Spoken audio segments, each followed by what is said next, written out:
आत्मा नमस्ते। Welcome to life simplified mythological series में आपका स्वागत है।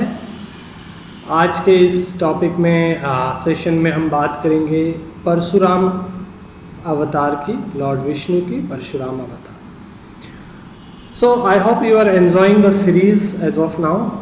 It is a mix of mythology story referring from Puranas, plus कुछ उसमें से इंसाइट भी हमको मिलता है। जैसे कि एग्जाम्पल दिस सीरीज परशुराम अवतार, भगवान परशुराम अवतार के बारे में अगर हम बात करें, अगर आप डार्विन की इवोल्यूशन थ्योरी के हिसाब से जाते हैं, जैसे कि Matsya avatar was a first aquatic life, जो साइंस भी, मॉडर्न साइंस भी बोलता है, उस हिसाब से then Kurma, then Varaha is a boar animal, then Narasimha is a half animal and half man. Vamana is a dwarf man. So as per modern science also they say the first man was in Africa and they were dwarf. उसके बाद आता है hunter class, जो लोग men when they used to travel from place to place and they used to जिंदा रहते थे hunting से, शिकारी प्रजाति हुआ करती थी। तो परशुराम उस कॉन्टेक्स्ट से, without hurting anyone's religious sentiment, you can understand as if it's that stage. But if we read our ancient scriptures, especially the Puranas, so ये जो दो स्टोरी आज मैं आपसे शेयर करने वाला हूँ, these stories I have taken from Bhagavad Purana. So this, according to the stories, that those times people were highly evolved, especially in India and this part of the planet.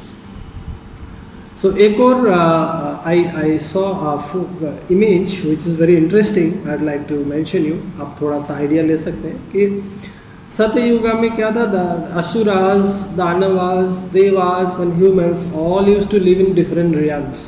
So asura के लिए अलग place था, लोक था, दानवा के लिए अलग लोक था. That was in Satyug. In Treta Yug, they all come in earth. So एक स्टेट में, एक देश में असुरा है, दूसरे देश में ह्यूमन है, तीसरे देश में कौन है. So they starts fighting the country wars. And in Dwapar Yuga, these Ashuric Prabriti people are there in one family also. Example is Mahabharata. And in Kali Yuga they say that the Ashuric Prabriti and different Prabritis are inside one person. So different lok, different countries, one family, then within one person. This is how things has happened. So एक और ये जो युगा का concept है, आई hope you थोड़ा बहुत आपको idea होगा. बेसिकली गैलेक्टिक सेंटर से जैसे हमारा सोलर सिस्टम दूर जाता है, तो it is called the dark age. जैसे गैलेक्टिक सेंटर के पास सोलर सिस्टम आता है, that is a golden age. So now as per the calculation, like a book by teacher of Paramhams Yogananda, it is the Kali Yuga is already ended and we are entering the Dwapar Yuga. So ये एक cycle है. So जैसे जैसे उस समय की भी बात है, जैसे जैसे शिफ्ट होता था युगा का, सत्य युगा से त्रेता युग, ग्रेजुअली पीपल, लोगों में वो darkness in the mind of the people also starts coming. So the king who were supposed to be the people king who were supposed to protect the common people, they starts exploiting people. They starts using their powers and they starts abusing the nature also. And to protect from that, Lord Vishnu takes bath, comes as an avatar in the planet Earth. This is a concept of avatar. Now Parshuram avatar भी ऐसे इसीलिए हुआ था. Parshuram is basically an angry form of Lord Vishnu. When there were people are not following dharma, people are not trustworthy, when husband and wife are not faithful to each other, when the son don't follow their father, ये सब जब होता है, when the king doesn't follow the code of conduct, he is not protecting the common people, he is actually exploiting. So in that ऐसे situation में परशुराम का अवतार होता है. So Parshuram born in the family of Jamadagni and Renuka उनके parents हुए. So Jamadagni had 5 sons and Parshuram was the youngest, सबसे छोटे थे. परशुराम का नाम भी किस लिए पड़ा? I think he is weapon, x को हम हिंदी में फरसा बोलते हैं, तो फरसा वाले Ram is Parashuram. Okay, so the first story goes like this. So basically एक और चीज़ है, ये जो रिदम है पूरे यूनिवर्स में, सोसाइटी में, कल्चर, एक रिदम, एक प्रेडिक्टेबल चीज़ें एस्टैब्लिश करना काम होता है लॉर्ड विष्णु का. Because when we maintain certain rhythm, things become predictable, and when things become predictable it is easy to manage. जब चीज़ें अनप्रेडिक्टेबल होती है, अब मैनेज करना बहुत डिफिकल्ट होता है. ओके, सो चीज़ों को एक रिदम में, एक प्रेडिक्टेबिलिटी में डालना एक अच्छे मैनेजर का काम होता है. So since Vishnu being a sustainer version of God, so it was his job to ensure that the rhythm is maintained in the universe.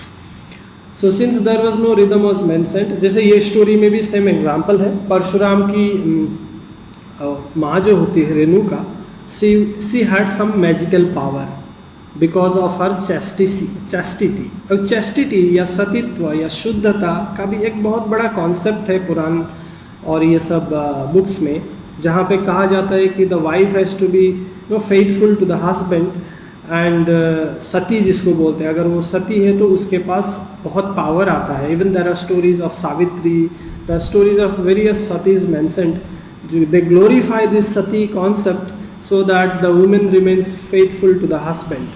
But इसमें बहुत सारे इफ एंड बट्स है. लाइक एक wife has to be faithful to the husband, but the husband in ancient times राजाओं के, even ऋषियों के बहुत सारी पत्नियां हुआ करती थी. सो क्या फीमेल को वो फ्रीडम नहीं था? डेफिनेटली था.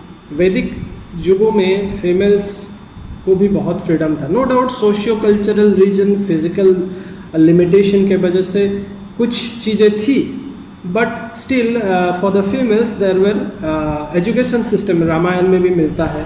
All the 4 daughters of king Janaka were sent to Rishi Gautama for study.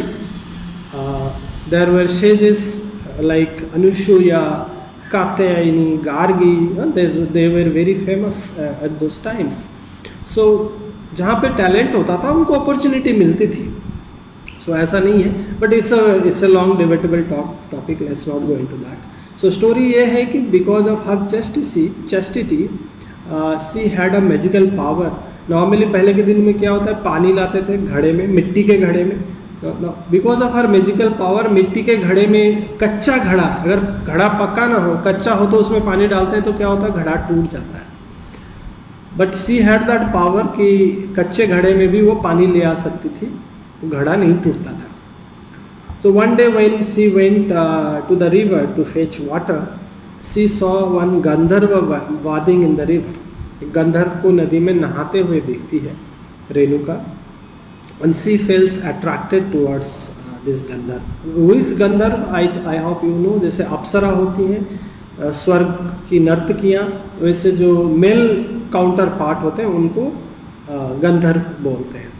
So that was a handsome man, and that man was bathing on the river, and Renuka, while looking at the man, she feels attracted towards the person. Now that single moment of infidelity was well enough to take her magical power away. So जैसे ही रेणुका का magical power चला गया, husband comes to know, Jamadagni को पता चला, and Jamadagni was very angry. And he ordered his son to kill Renuka. बड़ा बेटा अपनी माँ को कैसे मारे? So he disobeys his father. He orders the next son, वो भी disobey करता है. उसका next son को order करता है, वो भी disobey करता है. Lastly, Parshuram, when Parshuram was ordered to kill Renuka, his own mother, by Jamadagni, without a question, Parshuram raises his axe. He used to have an axe, Farsha. So axe raise करते हैं और रेणुका का गर्दन काट देते हैं.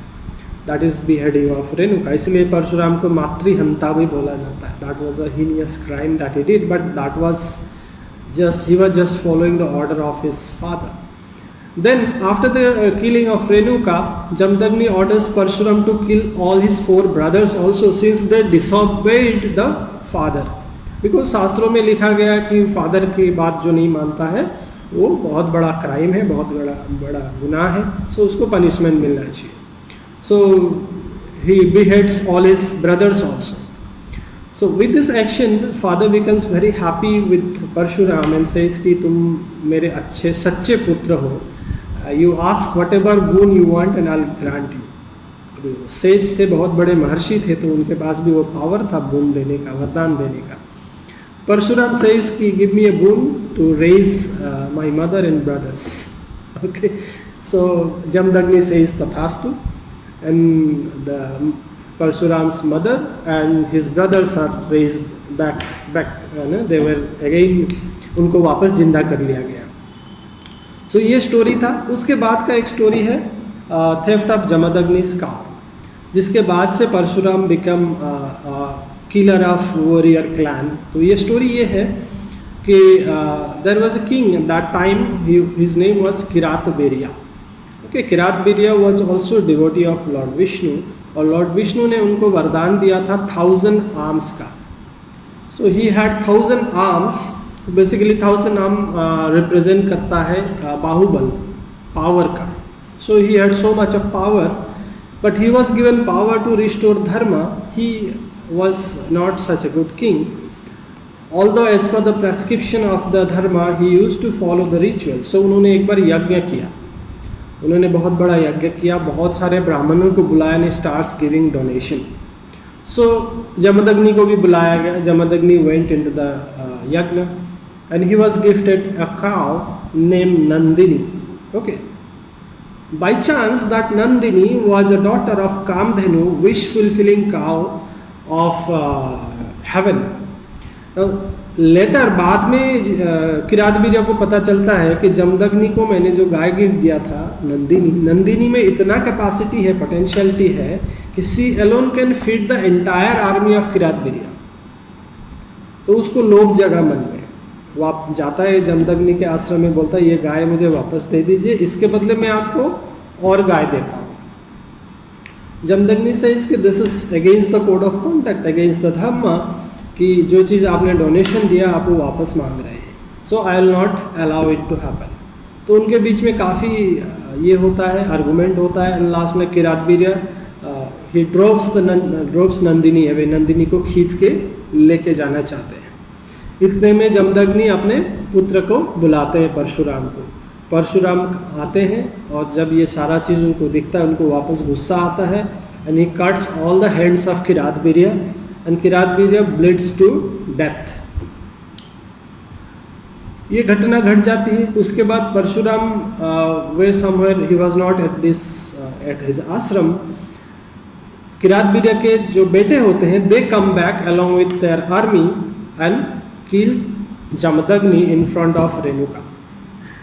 So when Parshuram knows this, उनको ये बात जब पता चलती है, he become very very infuriated. उनको बहुत ही गुस्सा आता है.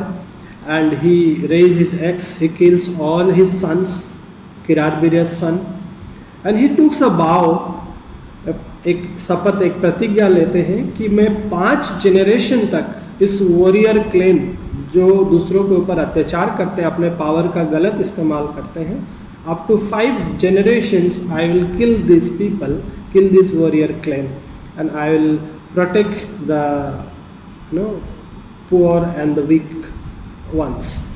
Here he converts his anger into justice. Revenge को उन्होंने जस्टिस में कन्वर्ट किया. अगर वो सिर्फ किरात बीरिया को या उनके बच्चे को मार के शांत हो जाते, सिंस ही वाज ब्राह्मण, उनका काम कुछ और था, शांत हो जाते, वहीं रुक जाते, तो वो खाली उनका प्रतिशोध पूरा होता. लेकिन उन्होंने उस प्रतिशोध को न्याय में परिवर्तन किया. Because he realised this king और the people who has power in hand, they are doing injustice to the people. और उस समय लोगों में ये डर बैठ गया, जो क्षत्रिय या जो जिनके पास पावर था, जो गलत इस्तेमाल करते थे, उनके मन में एक डर बैठ गया कि कोई हो ना हो, someday Parashuram, lord Parashuram will come and punish me. So revenge और जस्टिस में एक फ़र्क यहाँ पे बताते हैं इसमें कि when we do the same thing for the welfare of people, when we bring justice, even we punish someone for the welfare of the greater humanity, it becomes justice. But when we do the same thing for my own reason कि इसने मेरे साथ गलत किया तब मैं अब इसको छोड़ूंगा नहीं, that becomes revenge. That is the lowest form of action. And since from that action of justice he has been called भगवान परशुराम. ओके, आपको ये स्टोरी कैसा लगा बताइएगा. It was all for today and next will come up with अवतार राम. अवतार राम के बारे में तो जितना बोले उतना कम है, but many people ask this question also कि like there is a concept that Parshuram is alive now also, and even in Ramayana there is a incident when Parshuram and Ram faces each other. So वो इसलिए है कि राम इज अ पूर्ण अवतार and Parshuram is a अंश अवतार. सो अंश अवतार can be there and purna avatar can again come and go back, but there is no two purna avatar facing each other. Purna avatar means Vishnu totally descending in the form. Okay, so please share your views. आपको कैसा लगा? I would like to thank you for watching this. Atma Namaste. Keep well.